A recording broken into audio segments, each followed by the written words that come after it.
स्नातकोत्तर मगही विवाह पानी पी पी के ये घोर उपेक्षा से मगही आगे नहीं बढ़तो। जितना ताल ठोकला जितना नाच ला बहुत मगही जगले। स्तरीय लेखन खूब हले।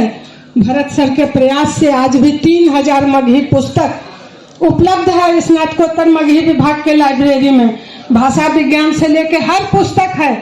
घरे घर द्वार द्वार भिखमंगाई होले हैं। किताब कम नहीं है। जे नहीं देखलखिन है उनका लग रहा है किताब कम है।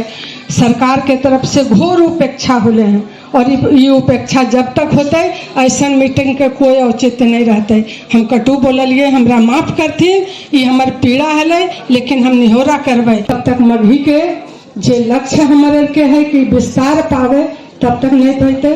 बहुत बहुत धन्यवाद। हमरो नियर छोट लोग के समय दिलखिन, कड़र बात बोलिए। फिर एक बार अंतिम बार हम अपने सबसे क्षमा प्रार्थी है।